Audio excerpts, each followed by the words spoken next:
The contents of this report is for informational purposes only. You should not construe any such information or other material as legal, tax, investment, financial, or other advice. Wednesday, March 30th, 2022, Innecco 64, home of alternative economics and contrarian views. Today, I have the pleasure of speaking with Tom Larsen. He's the CEO of Eloro Resources. Eloro is a publicly traded exploration and mine development company focused on developing its potential world-class Iska Iska silver tin polymetallic property in the Potosi department of southern Bolivia. Tom, it's really great to speak with you. We spoke a few years ago, probably back in 2018, about Eloro Resources. You sponsored one of my videos, and your company has shifted quite a bit, and you now have a really interesting project, in my opinion, in Bolivia. And we spoke last week, and you told me about it, and I thought, well, this could be the next rich mountain, or Cerro Rico, as the Spanish call it. So without further delay, Tom, welcome to the channel. And yeah, what do you think about this comparison to the present Iska Iska project and the Cerro Rico? Well, first of all, thank you very much for having me on your show, Mario. It's always a pleasure seeing you and having a discussion with you. This is our second official discussion, and yeah, I'm very pleased to be able to explain my thoughts on where the company is, where it's going, on the comparison of Cerro Rico in relation to our project Iska Iska. Maybe your audience might know a little bit about Cerro Rico, only in that it was deemed as the largest silver tin discovery back in the 16th century. It basically, the silver that was extracted artisanally from that, what they call Rich Hill, Cerro Rico in Spanish, it basically underwrote the Spanish Armada. The Potosi coins were worldwide, used for trade for generations. So it really put southern Bolivia on the map, especially when it came to silver deposits. But Cerro Rico is again deemed as probably the largest silver mine in the world ever discovered. In our case, I mean, I'm not going to say that Iska Iska is the largest silver mine discovered since Cerro Rico. It's way too early. However, we're very, very pleased. It's sort of, there are definite similarities, there's no question. Cerro Rico is about 200 kilometers, 180 kilometers north of us. It's in the department of Potosi, and that's one of the southernmost departments in southern Bolivia, up on the Cordillera of the Andes in Bolivia. It's along the tin belt that runs up into southeast Peru. We're also on the tin belt, but we're 180 kilometers south, small town called Tupiza. But Cerro Rico, they were basically a volcanic edifice, a volcanic structure, which is similar to the Iska Iska system, where we basically we have a volcanic system within our 9.5 square kilometer property that's privately owned, which is a positive, and it basically contains a collapsed volcano, a collapsed caldera within a volcano. So that's where and both deposits, in our case, it's early days, but we're coming up with very good silver credits and also tin. as did the Cerro Rico. Cerro Rico was primarily silver, but yes, there has been tin extraction as well, both averaging about 0.2%. In today's terms, 0.2% tin per ton of rock or ton of ore equates to 4 pounds of tin per ton of ore. Tin currently is trading at around $19–20 a pound, or just over $40,000 a ton US. There's been a major increase in the price of tin. It's a very small market. 300,000 tons of tin is produced annually worldwide, and 30% of that would be from China that keeps their tin. Myanmar, another original source. These are higher grade, higher tin values, but much less volume than what we're starting to see and what we believe our mining model will be at Iska Iska. There is a producing tin mine just northwest of us in the southeastern part of Peru, called the San Rafael, owned by Minsur, which is, they produce out of that 300,000 ton number, they probably produce around 20,000 tons, in that range. Bolivia only produces about 14,000 tons of tin concentrates a year, and they have 2 smelters that are underutilized because it just shows the lack of exploration and production in regard to this very tight tin market. Hence the the scarcity, and hence the dynamics, the positive dynamics that are taking place in the tin market today. So we we're very, very pleased that we're coming up with tin credits along with our silver, zinc, lead, an array of metals that we're seeing from the drill bit currently. Question of politics and political stability comes up, so maybe you could cover that a little bit for. It's early days for us, but the word is getting out. I mean, we participate in some of these mining conferences virtually, and we have talked to some seniors, some large balance sheets, but at an early stage level, because remember, this property had never been drilled. It had never been explored. It was totally basically a preserved, the system's basically been preserved. And I'll get into the politics, but this is important to understand. This property came to us through Dr. Osvaldo Arce, who was the president of the Bolivian Chamber of Commerce, Mining Chamber of Commerce, Bolivian Mining Society.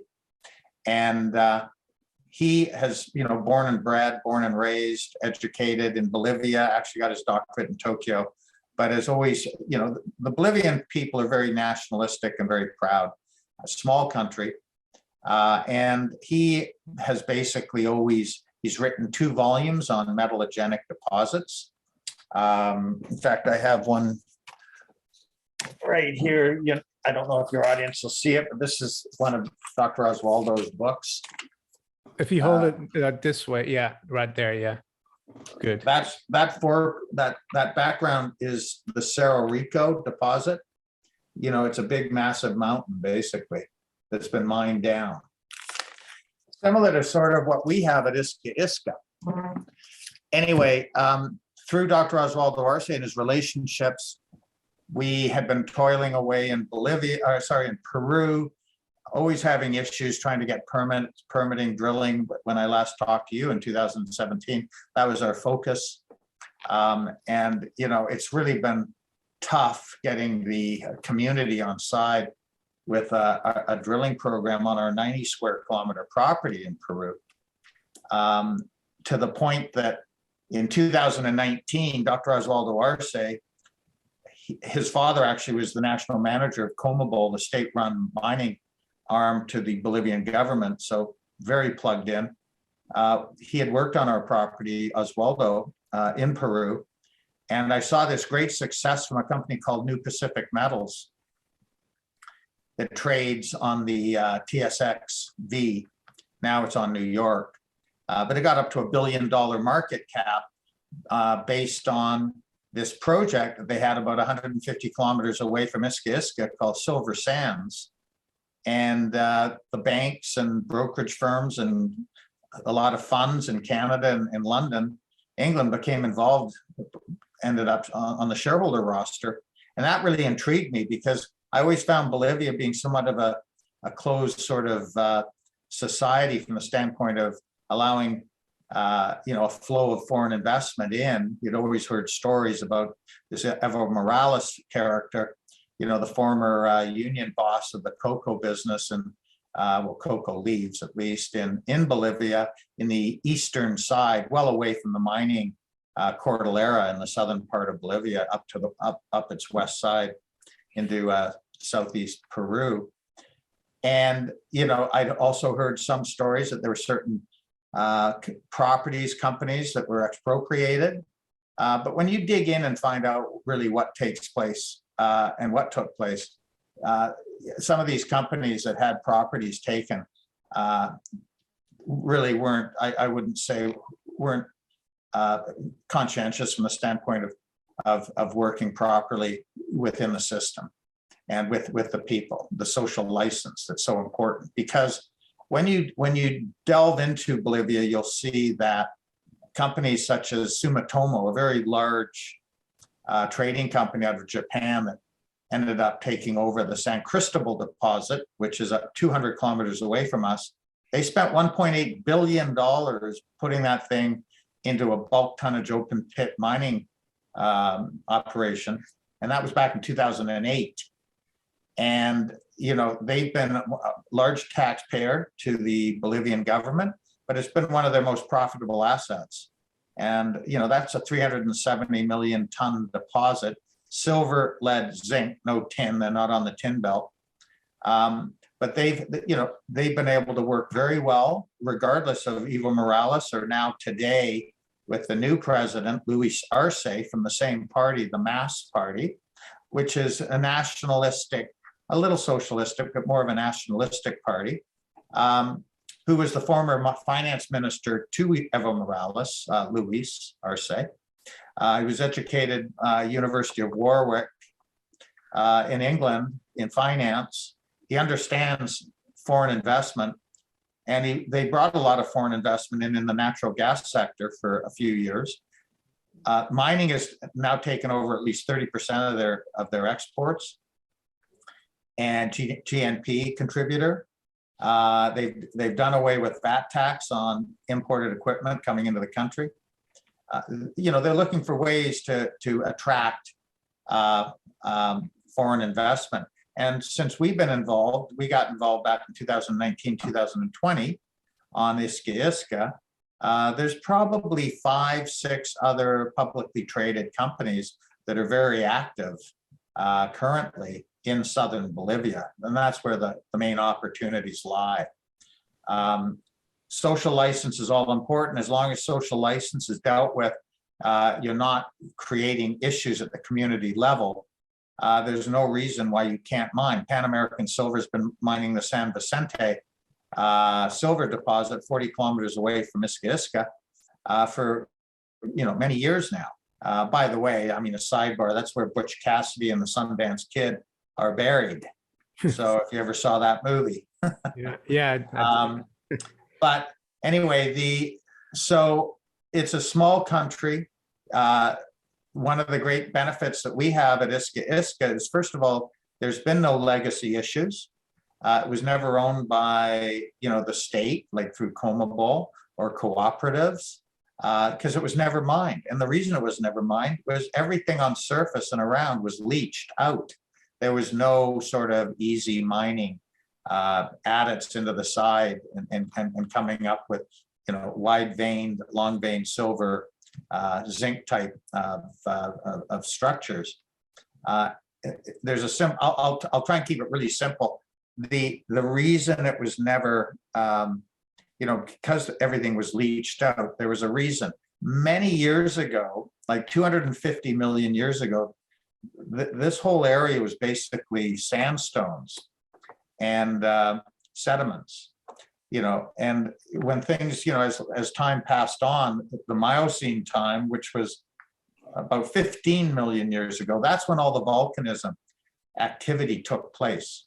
And that's where it shot through the magmas and the pressures from the combinations of gas and water erupted, creating major volcanic edifices, structures, and then everything cooled down and then collapsed calderas over millions of years. But that's where it all developed. In our case, and then there was glaciation that would take a lot of the tops of these things like Cerro Rico, and there was exposed silver and other metals that could be mined artisanally. But in our case, the sediments that we had quartz, a lot of quartz, which is erosionally resistant. It doesn't erode. And this was a blanket on top of this particular volcanic edifice that we call Iska Iska. Also, there was a lot of silicification that came from some what they call epithermal activity later on. So it was basically caked, and everything was oxidized from the the glaciation and such that took place, but it wasn't eroded. So that's why you never saw really anything on surface, and that's why it was never mined. Now, there were some colonial adits, 5 or 6 of them, but the owners, the Villegas family that took over this property in 2012, that was sort of the work they did. They basically rehabbed one of the adits, created 300 meters of access, and we're able to mine a little bit of silver, but it became discontinuous. But there was lots of minerals in what they call the wall rock by these veins, and that's when they actually hired Dr. Osvaldo Arce in 2016 to come and take a look at how they might be able to mine this thing or whether it was worthwhile. So Osvaldo did his report and realized this could be a huge bulk tonnage type thing, but again, very little exploration had been done, just a little bit of geochem, which really came up with very little. But in the adits, you could take channel samples. So they saw the abundance of metals, but to mine it from an artisanal standpoint would have been rather difficult. So he tucked that away. And then after when I saw New Pacific Metals, how well they were doing in Bolivia, I talked to Dr. Bill Pearson, our VP, Executive VP Exploration, and who has a very good relationship with Osvaldo, and the rest is history. We hired Osvaldo. He knew the family. It took us a while to do a commercial deal, and we completed that deal in January of 2020, just before the COVID set in. But we were able to get an independent mining engineer down to do a report for the exchange to allow us to raise money for this from the public for this project. And that commenced in January of 2020. We have to pay 10 million US to acquire a 99% interest. We have 4 years to do that. We've been so happy with the drill results to date that we made a $3 million US payment. So we're left with 7 million US. The Osvaldo family have a construction company. They have a big center in Tupiza where all of our core, and we have over 15 Bolivian geologists and technical people on staff working under Dr. Osvaldo Arce. And the drill crew is on site. They have a camp on site. Leduc drilling again from Bolivia.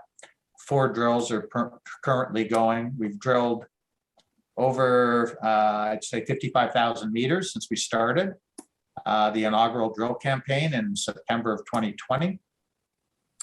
And we've drilled probably 85 holes. And we should come out with our first mineral resource study probably early summer. And that'll give you an outline of the initial resource estimate on one of the areas that we're primarily focused in on right now, higher up in the system, Santa Barbara. But there's lots of other targets that we're encountering at this stage.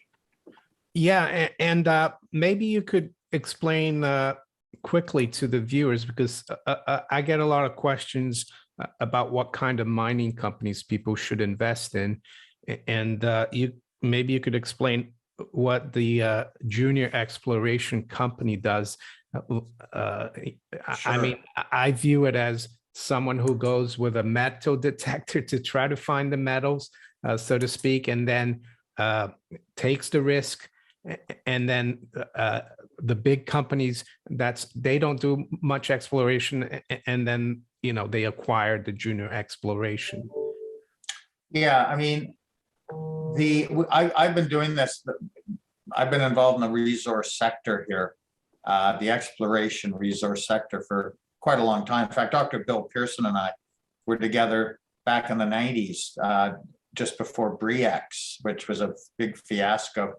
I'm sure some of your audience remembers BRIEX, but we were down in South America, back in Colombia and Ecuador and Panama, looking for properties, and things went nowhere for us back then, but it was interesting back 95, 96, 97. The idea is, from our standpoint, how we look at things, we like to try and find something that could be big enough to attract a major builder. Time is your enemy. If you're dealing with a public company, obviously time can dilute your shares the longer things drag on. So you really want to try and find something, if you're going to do this through a public vehicle, that's something that has some pretty big upside, and it's accessible, and it fits the boxes, like you don't have communities on top of the property and things like that.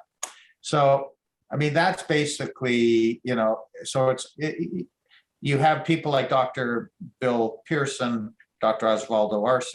We also have a fellow called Dr. Quinton Hennig, who actually brought the first major fund into Eloro before we started our drilling. The Crescat Capital out of Colorado, they came in, they put $1.5 million in. We've since raised over 30 million at higher share prices. And that because of the success we've been getting from our drilling. But bottom line is, you're out there. It's almost like wildcatting, but you have tools. You have like geochemical studies. You have, in our case, because everything was leached out, geochem is more to do with surface mapping, sampling.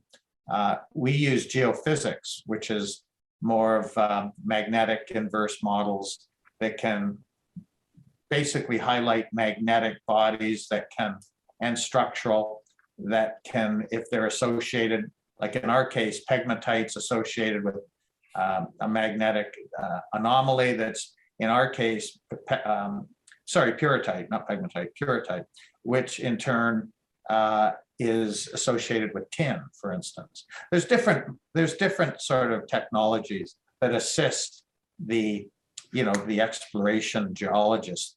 So I try and find the best exploration geologists, those that have not only the knowledge, but the network. And because it's not just trying to find, it's geopolitical and how it works in a country like Bolivia. And Bolivia, remember, is very underexplored. So we don't want to really put this type of deposit. You can't just put into production. It's going to be a big bulk tonnage type operation in most cases. So you want to set it up. You want to create a resource with your drilling, showing up that it's economic, that it could be mined, and then you go to a PEA, a preliminary economic assessment study. And then from there, you take it to, with more infill drilling, you take it to a pre-feasibility study, which is actually showing actual costs in actual mining.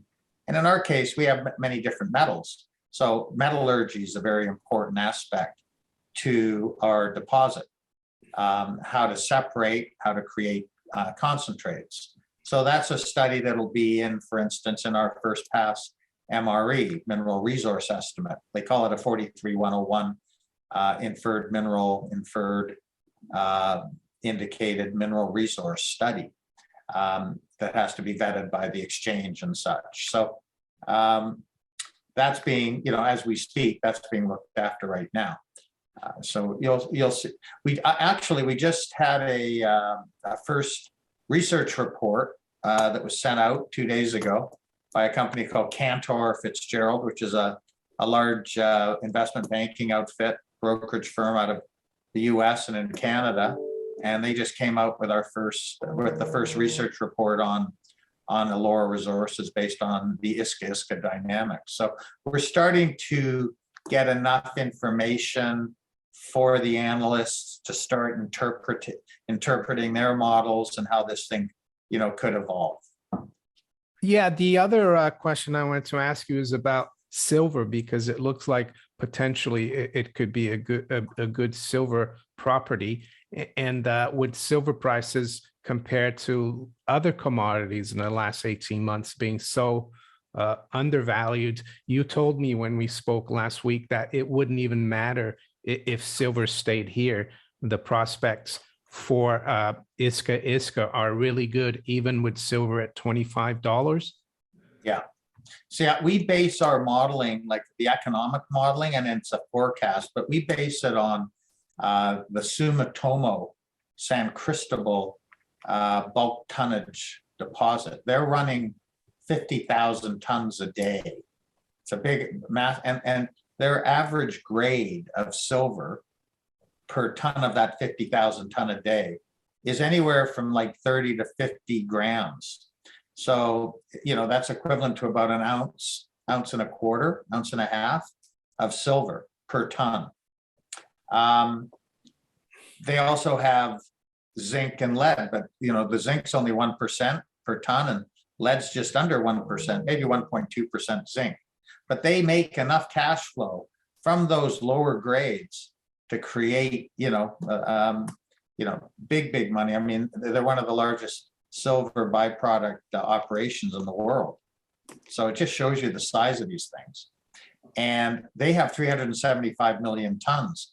Well, in our case, we're outlining from the drilling that I mentioned, our first pass MRE, we're using basically a volumetric, like the strike length, everything's regionally north, southeast, northwest. And our strike length is around 1,400 meters. And that's still open. Our depth right now that we've been drilling into, like almost envision a cubular type thing, is around 600 meters, and our width is about 500 meters. And then volumetrically, you with the type of density of material, in our case, you multiply that by 2.8 specific gravity, and that works out to over 1 billion tons of material just in that one area, that subset of our volcanic edifice higher up in the system. In that, you've got silver, lead, zinc, and some tin. You get more tin as you get deeper down towards what we believe is a tin porphyry. But the silver probably, if we can average 30 to 40 gram silver, and we can outline, okay, 1 billion tons, and rule of thumb, if you can get 30%, 40% of that is economic, like your combined metal value is over $100. Remember, I'm basing it on $50 a ton on a bulk tonnage operation at San Cristobal. So you're showing a profit.